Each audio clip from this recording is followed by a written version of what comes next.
I'd like to welcome Feross to Cyberbytes, the podcast. Feross is the CEO of Socket, and I'll let him do a nice intro. Great to have you, Feross. How are you? I'm doing good, Stefan. Thanks for having me. So I'll You're tell you welcome. quickly about Socket. It's a tool for developers and security teams to help them use open source software safely. So we scan for vulnerable and malicious dependencies, and we really help developers and security teams to improve their security posture when it comes to how they use open source. And we have some pretty cool things that differentiate us from some of the other legacy dependency security tools on the market. Right, cool. And we're going into more detail about Socket and the problems you solve for your customers, but keen to rewind the clock a little bit for us. For those in the open source community, they'll be very familiar, I'd imagine, with your name, with what you've done and contributed to the space. So keen to rewind. If you can tell the audience a little bit about who you are and your background, starting as far back as you like. Yeah, sure. So I've been working as an open source maintainer for the past 10 years. I've written a bunch of open source packages, mostly in the JavaScript and some a little bit in the Python ecosystems. So I've a really really large number of downloads of that software, something like a billion downloads a month at the moment. So Wow. yeah, it's quite a responsibility, to be honest with you, knowing that that many companies and different organizations are using the code I wrote. And that's kind of how I came to the to realize the problem with our software supply chains. Because at the time when I got into open source, I was in my early 20s, and I was just writing code that I thought was cool, that I wanted to see exist, putting it up on GitHub, and then quite to my surprise, finding that the Fortune 500 were just using the code and shipping it into production. Wow. And and this is a pretty typical open source story. A lot of the times people just put code out there for their own use, maybe to share with their friends, maybe they're solving their own problem, scratching their own itch. And then before they know it, some popular project adds that code as a dependency. And before you know it, and now, my dependencies are in, most of the Fortune 500 software supply chains somewhere, right? And that's a lot of the responsibility that I have now as a maintainer, and in terms of keeping my code safe, making sure that everybody contributing to the project is trustworthy, handing off the project potentially to somebody who might take it over when I'm finished working on it or don't have time to work on it. There's lots of risks that can come up with open source, and unfortunately, the way that most companies use this code, as I learned, is they don't really know what they're using. Usually any developer in the company can just grab whatever open source code they need to solve their problems. And developers, they're rewarded for shipping features. And so if an open source project helps them get that done faster, well, they're going to grab that code and they're going to use it, right? And so it's it's been it's been pretty hard as a developer to know what is safe and what is not. Same thing for security teams, right? I mean, they're in a difficult position as well, wanting to let their developers move fast and use modern tools. But meanwhile, they're dealing with these massive dependency trees of thousands and thousands of dependencies. And so anyway, that's my background. I've been writing. I'm you could say I'm part of the problem in some sense because I've written a few hundred of those dependencies that end up in a lot of companies' dependency trees in one way or another.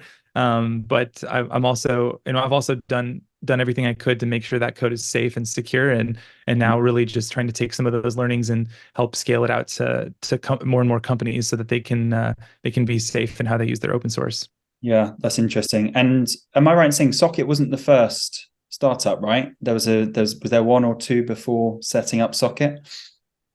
Yeah, I did a company back in 2013 called Pure CDN, which was a little bit ahead of its time. It was a distributed CDN using peer-to-peer technology to help kind of you help your website visitors help to serve the content of your website in a kind of fast and safe way.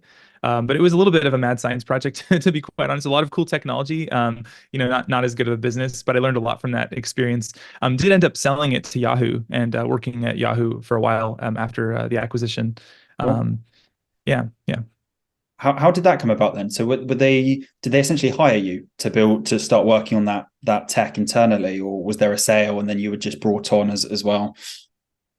Yeah, so we decided to sell the company to them. You know, it was a bit of a small team, so we just joined the video team and helped ship their new mobile video player and improve the way that they serve video with some of our technology.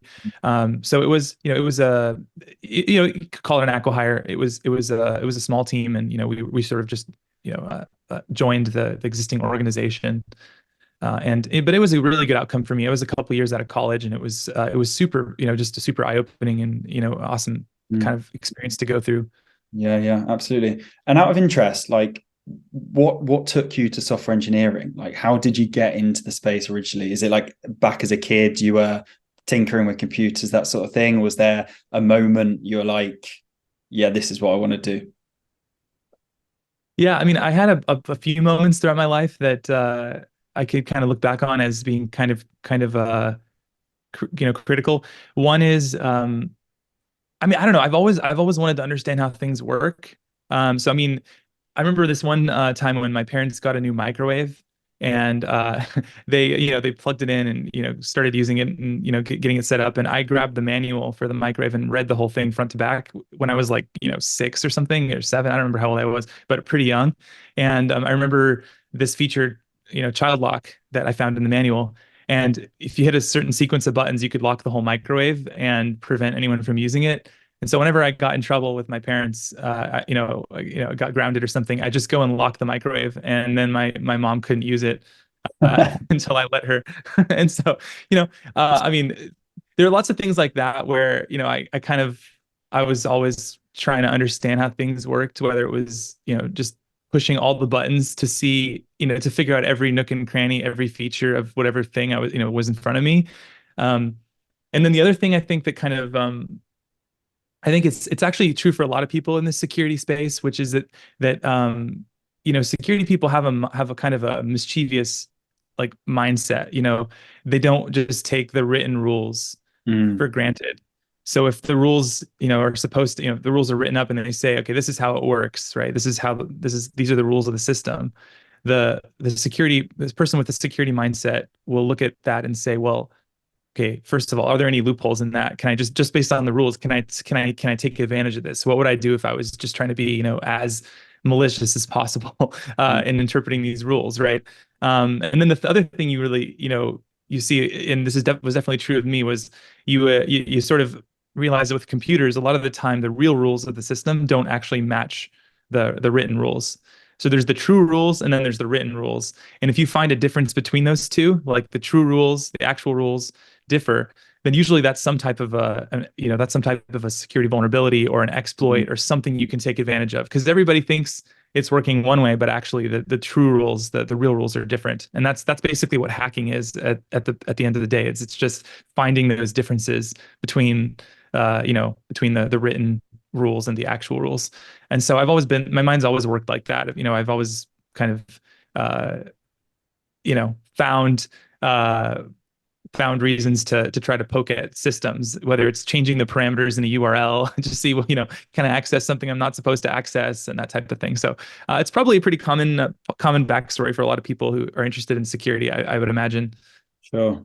Yeah, it's fascinating. And then moving to Socket, so your business where you're at now, what's the main problem that Socket solves for customers? Yeah, yeah. So, like I said, I was a maintainer. I got really fed up with the state of security. We were building a product called Wormhole. You can check it out at wormhole.app. And we faced this problem that a lot of companies face, which is, we have a ton of dependencies. I think we had about 1,500 or 2,000 dependencies. And, we wanted to know whether these things were safe or not.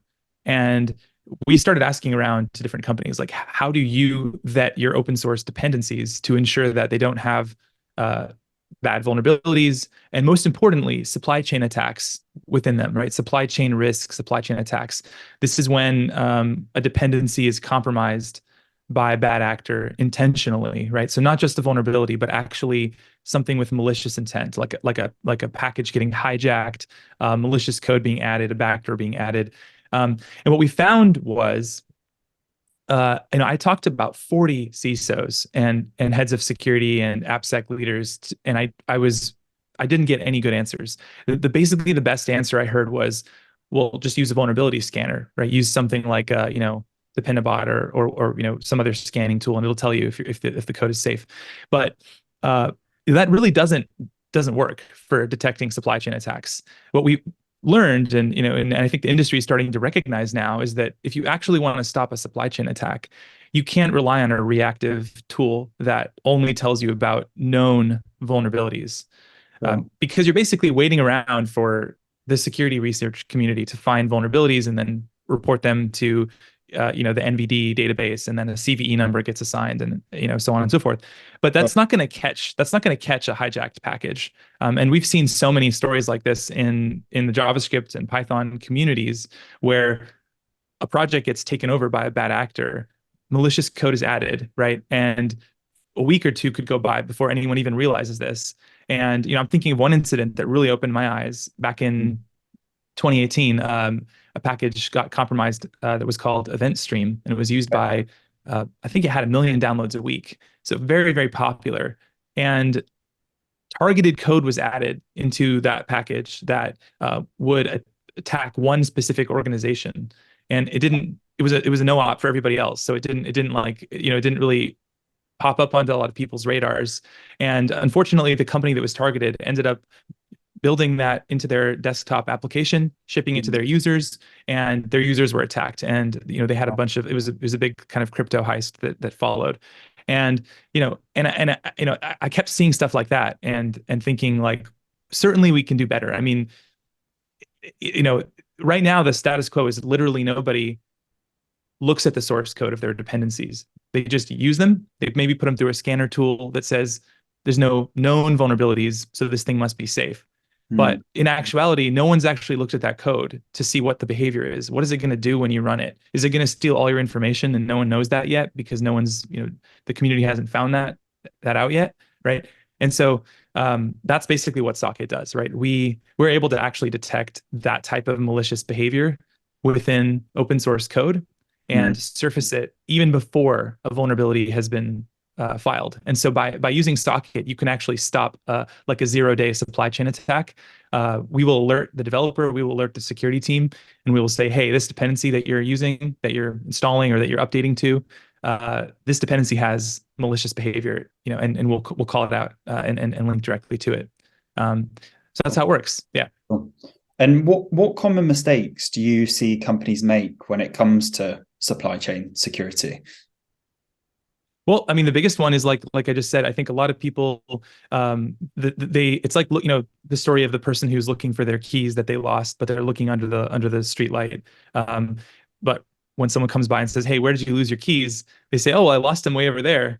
And then it's like, "Why are you looking under the street light?" Well, it's easier to search here because the light is there, right?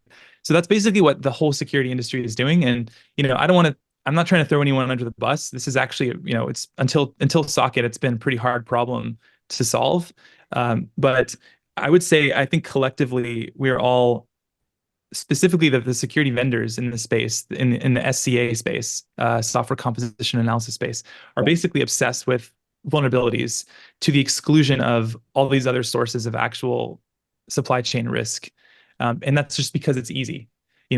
All they'd have to do is, what almost all these products just do is they download this vulnerability database from the NVD, which is run by the government, by the US government, and they just resell that data. Maybe they augment it and clean it up a little bit, but fundamentally they're just selling this public database of CVEs to everybody, and that's just not good enough anymore if you actually want to be protected from a supply chain attack.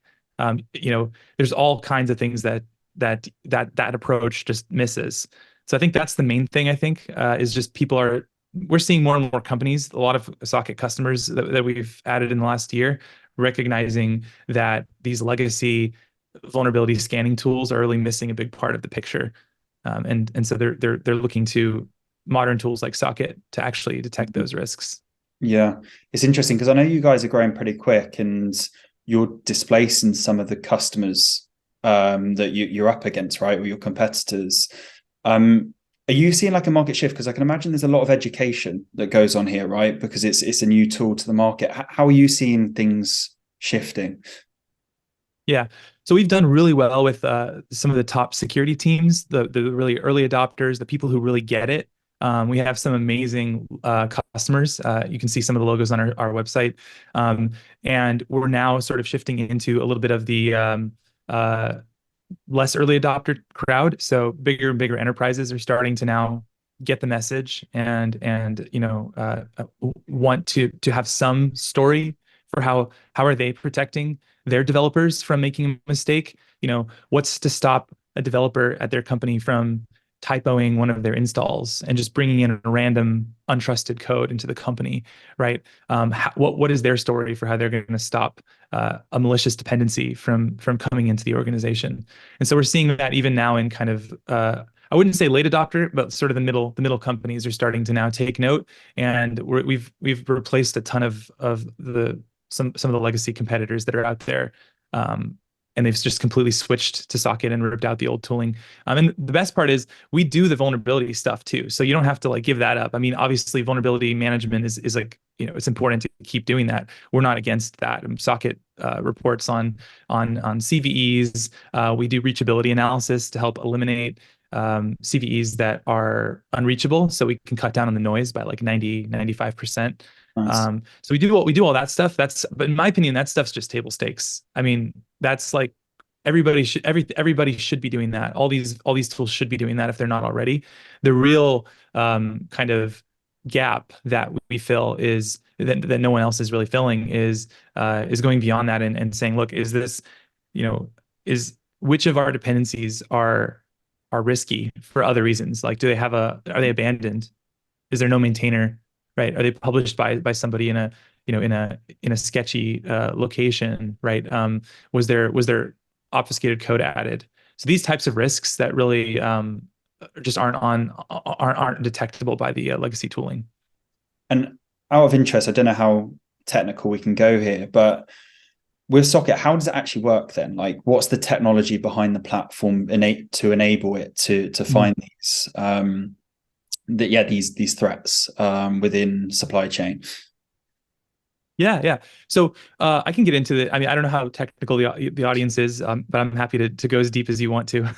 It'll be a mix. So maybe like mid-level. I'm trying to keep Okay. it as understandable for the non-techies as possible.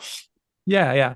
So, I mean, the fundamental kind of difference between us and other scanning tools that are out there is that we actually download the source code of the open source dependencies and we scan that source code. Okay. Other tools just scan your source code and look at your dependencies you're using. And just, again, they do that simple database lookup and say, okay, you guys are using, foo version 1. We happen to know that that's vulnerable. You should update to foo version 2. That's really what the other tools do. But we say, oh, you're using foo version 1. Let's go download the code for foo version 1. And let's actually open it up and look at it.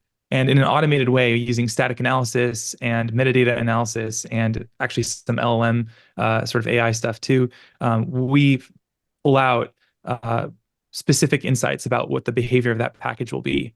So we'll be able to say, hey, this thing accesses the network. It reads your environment variables. It sends your tokens to an IP address in Russia. Like, we'll be able to tell you that level of granularity because Wow. we're actually analyzing the code of the dependency. Yeah. So we can just find risks that the other tools can't even see, right? Yeah. That's so interesting. And then I know recently everyone will be familiar in the security space of the Ledger attack. And I know that you guys were able to catch this pretty early compared to your current or some of your competitors, right, that were reporting those security issues. How was that possible? Talk to us about the Ledger attack. Yeah. So the Ledger attack was a supply chain attack, and it was a pretty significant attack. I mean, Ledger makes a hardware wallet, as a lot of people know, that helps you store your crypto. But they also have a kind of a JavaScript SDK to help decentralized app developers to connect to the ledger and kind of interact with it in various ways. And so what got compromised in this attack was the JavaScript library that the Ledger team was publishing. Um, and so malicious code was added into that library, and downstream users of that library then were affected. So every single user of this Ledger library was running this compromised code because of this dependency, right? And so the way we caught this is, I mean, that's is exactly what we built Socket to detect. It's like our bread and butter is this exact type of situation where a library becomes untrusted because bad code was added to it. So, we like I mentioned, we used the static signals. So we looked in the code and found, stuff in there that shouldn't have been in there. And then we also we have this LLM feature, which we call Socket AI. And I know AI is like snake oil to a lot of the security community, but I think LLMs really, I gotta say, they really are different and useful in certain ways. So the way we use it is we actually were able to automatically generate an explanation with the LLM explaining what the attack is. And this all happens within seconds of the package being published, right? So you Right. you have a bad package go live, right? Ledger community is affected. Socket has already downloaded that code within seconds, analyzed it with our static analysis, put it through an LLM, written up an explanation about why it's dangerous, and blocked it for all of our customers. Right? That's like the workflow. And we have a post that kind of details how this all works. But this is like exactly kind of what we, it it's sad. It's sad that the attack happened, but it's also a great illustration of like exactly what we designed Socket to detect. So, we had a lot of people after this attack reach out to us and say, okay, this is pretty convincing. We want this protection for ourselves. The How do we attack get this? the attack wasn't staged, was it? For us, it wasn't you hacking in. No, no. Unfortunately, there's plenty of these attacks happening every week without us needing to stage anything. I think we detect something like 100 of these per week right now on NPM, PyPy, and Go alone. So, I know there's that conspiracy that, antivirus makers publish viruses, back in the, kind of in the days of when we all used antivirus software a bunch. But I promise you that's not what's going on here. There's plenty of this stuff happening on its own just because of how permissive these open source communities are. Anyone can publish code, so you're going to get a bunch of stuff like this just because of the way that it works. Yeah, yeah, I hear you. And in terms of Yeah. like future looking, how do you see the future of, I don't know how broad we want to go, maybe supply chain security, or even security if you want to go that broad as well. How do you see that looking over the next few years? Well, I mean, you see this increasing focus on supply chain. So, there's the stuff that is kind of most obvious is the executive orders from the White House and CISA. There's a lot of interest in securing the software supply chain. Um, Specifically, the federal government now wants vendors that sell software to the federal government to provide an SBOM, which is a software bill of materials, basically detailing, the full set of open source code that's used within the software that the government is purchasing. That's pretty huge, and it's really brought this issue to a lot of people's minds and kind of forced the point, I guess.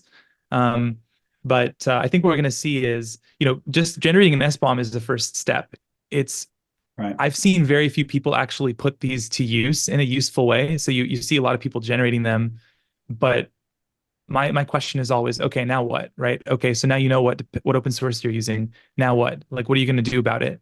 And that's why, with Socket, right, you can combine the SBOM and our insights about the dependencies that we know about, and we can tell you, which of those dependencies are concerns, right? Which of them are unmaintained, which of them have sketchy code, which of them access the network, which of them, might be malicious, et cetera, right? And obviously which ones have vulnerabilities. And so I think that's going to be it's going to take a while. It's not going to go as fast as people are hoping, I think. But I think 10 years from now, 5, 10 years from now, I think we're going to see SBOMs everywhere. But it is going to take a lot longer than people think. Yeah. And yeah, but I'm excited to see kind of the focus on this supply chain security increasing. Yeah, too right. And what's the future hold for Socket? What's the plans maybe this year? I don't know how much you can share this year, maybe over the next couple of years as well. Yeah, well, I mean, so we're growing and hiring a bunch of people on the team. Our main priority is adding additional language support. So, we want to cover every programming language that our customers use with our, detailed, open source analysis that we can do. So, there's a bit of work to add new languages, and so we're adding them at a very fast pace. Java's coming out this quarter. Next quarter, we got Ruby coming. We already support JavaScript, Python, Go.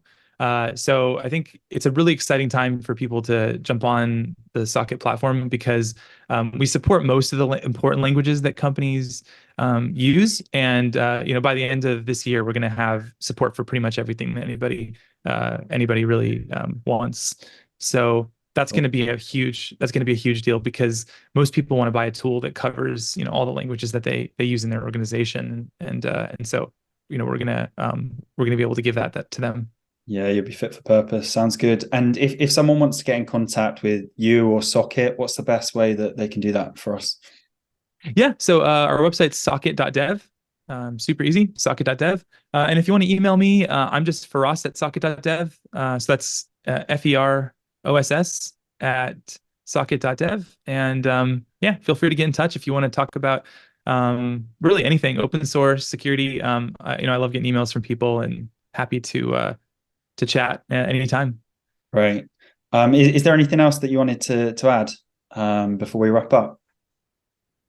No. I mean, it's a super exciting time in the security space right now. I mean, with especially with LLMs, there's so much to do. I think it's a cool time to be working in security, and I hope folks are really excited about just all the stuff that's happening. It's like it's rare that you see these big like platform shifts, and I just think whatever you think of like whether LLMs are gonna kill us all or whatever. It's certainly like been exciting for security from a security perspective, both from like how our attackers are going to use this, but also obviously how defenders can start using these in our products, and so there's just so much to do. It's a really exciting time. Yeah, too right. Well, it's been a pleasure to chat with you, for us. Thanks for sharing those insights, and we'll connect again soon. Cool. Thanks, Stefan. Awesome. Cheers for us. Have a good one. You too.